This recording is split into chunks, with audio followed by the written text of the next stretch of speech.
Your kid. A little warmer today. A little bit. Yeah.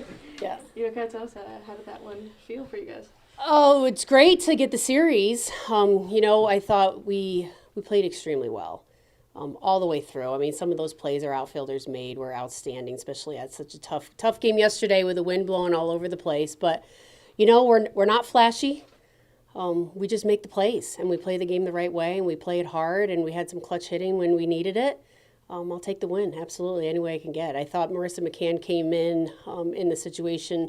Cece Harrison didn't have her best stuff and was having a hard time throwing inside to left-handed hitters. And then immediately the adjustment to McCann, and she kept them off balance. She did a really, really strong job, and the defense made unbelievable plays behind her. And then Taylor Purnell shutting the door. I mean, to have a sophomore that wants that role, it's exciting.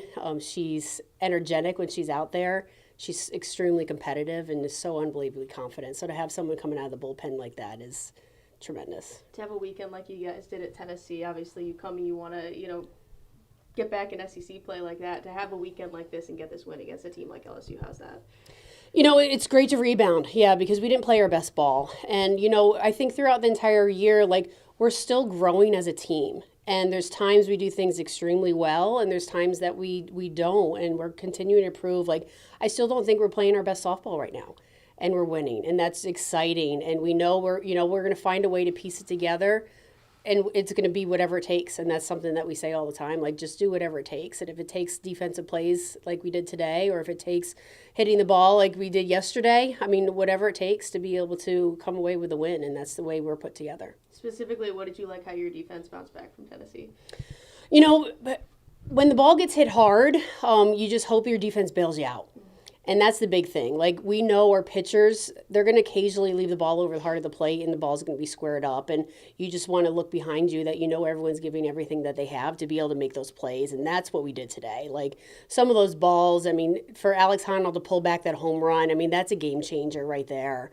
Especially with what happened yesterday to end the game. So being able to have her do that and laying out for balls, and Kaylee Lenger laying out for balls, so now it gives the pitching more confidence to be able to move the ball a little bit more and feel like you don't have to strike everybody out. What we had 1 or 2 strikeouts the whole game, and we had the defense make the rest of the plays. So that's how this program's built. It's built on defense. Keep the ball in the ballpark, and then defense make the plays when you need to make them.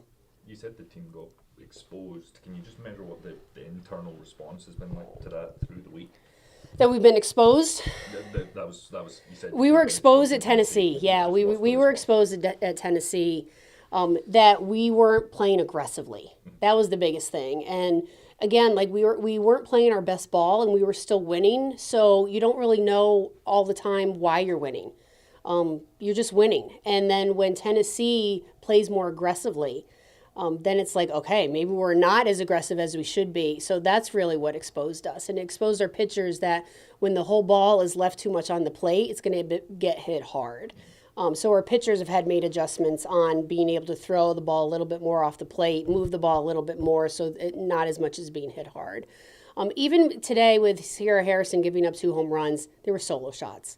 And when you throw the ball up in the zone, it's going to be hit out. Drop ball pitchers don't throw a lot of home runs. Rise ball pitchers do. It just comes with the nature of where the ball is.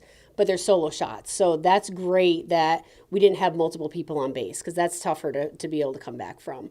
The other thing that we were exposed with is just our defense. Against Tennessee, we weren't laying out for balls. We were just playing back on our heels. And today, that's the defense that I know that we can play.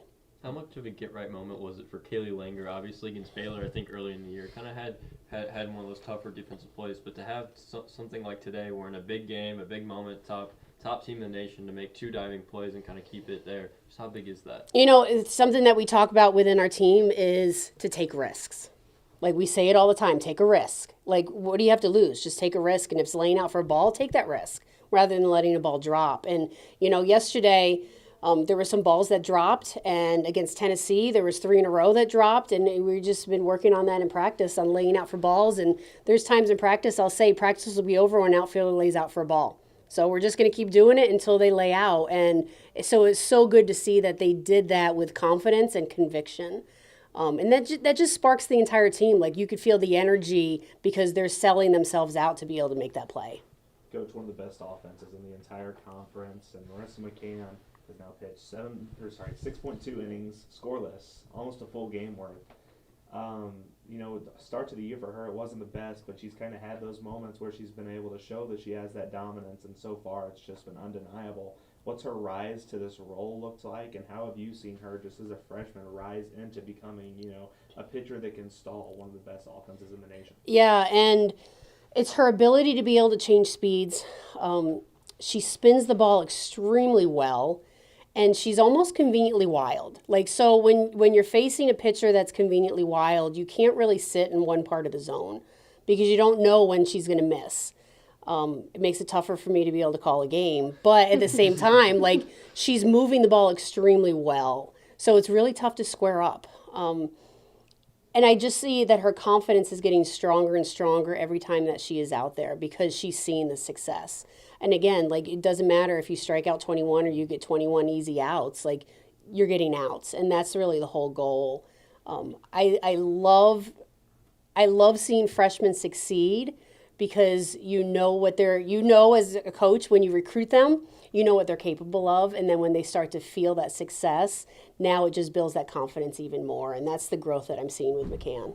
You faced an early deficit once again. Sorry, Cal. But you faced an early deficit once again. But you were able to kind of battle back. Just kind of what was the message to the team kind of as you entered that third inning and kind of as you went along to kind of get back into it? And I mean, the biggest thing is get on time and swing at good pitches, have intent every single pitch. You do those two things, when the ball's there, you're going to be able to square the ball up. If you start focusing on results, then you press. So our whole focus has been get on time, swing at good pitches, and the ball's going to be able to do what it needs to do.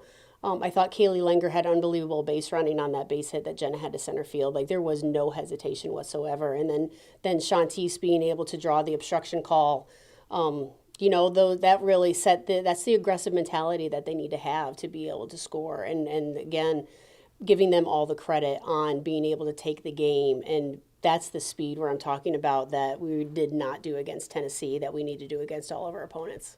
Coach, Sydney Brazan had a big bounce-back performance today, was able to go 3.1 with just one hit. Going into tomorrow, you could see her again. You could see maybe Lynch or their other deep cast. But going into tomorrow, kind of a rough offensive performance down the stretch. What are you expecting to see over the next 18-ish hours, and how are you going to make sure they're prepared, as if back 2 weeks ago, Auburn, how that went compared to tomorrow? Yeah, exactly. And that's exactly what I just said to them in the locker room, that we've been in this situation before.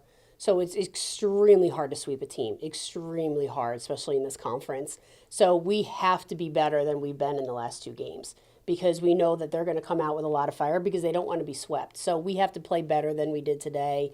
And I thought that towards the end of the stretch, we chased a lot of balls. And she's an extremely gifted pitcher and can move the ball at different speeds. We have to be able to eliminate a pitch. We can't stay in the same spot in the batter's box and keep getting the same result and think that things are going to change. So we have to do a better job disciplining ourselves to lay off that down pitch and maybe eliminate her changeup so then we can see the ball up in the zone a little bit more. I didn't ask about this, the third game against Auburn, but you talked about eliminating a pitch. I know the first game when y'all took down Auburn, Julia Crenshaw was talking about that, eliminating a pitch. What changed in that third game of Auburn, and how has that been, how have you been working on that as a team, eliminating a pitch? So I felt in game one against Auburn, we eliminated the changeup. The changeup was a non-factor. We weren't chasing it. Game three, we were chasing it. And she threw better. So she threw a lot more off speed in the zone. So then we got hung up between speeds. And again, then we started to panic. And then we're trying to hit both. You can't hit 72 and try to hit 52. It's almost impossible.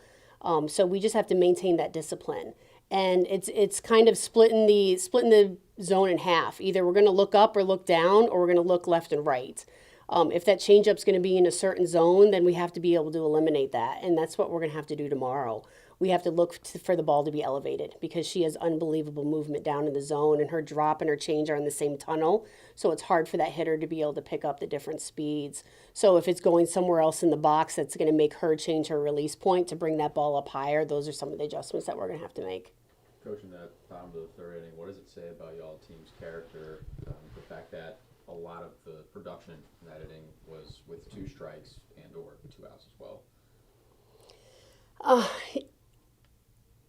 I mean, our character is the character of this team is something that I've never had since I've been here at Mizzou.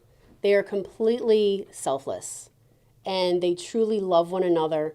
They want to win more than anything, and they've bought into the program. And I was thinking about this last night. When you have people that are involved in your program, players, coaches, administrators, trainers, academic advisors, anybody that touches your program, and we have hundreds of people that touch our program. And if they aren't truly invested in the program and what's going on, then all of a sudden it creeps in negativity and doubt. And when you have players that start to doubt what they're doing, they're not bought in. This team is so bought in from day one that they step foot on campus. And Julia Crenshaw said it in our first meeting, and she said, just trust the process. Trust that everybody's doing what's best for you. And when you buy into what you're doing, you're going to be fully invested. So when Jeff Cottrell brings in the hitters and this is what you need to do, okay, I'm going to do it, and I'm going to do it 100% because they're bought in. There's no doubt. There's no second guessing. That's why we're able to battle. That's why we have trust. That's why we take risks and we lay out for balls, because we have their back. So when they fail, it's okay because we're going to help pick them up and their teammates are going to help pick them up. So the culture of this team and the character of this team is unlike anything because they truly believe in one another. Cool. Awesome. Thank you. Thank you. Yeah.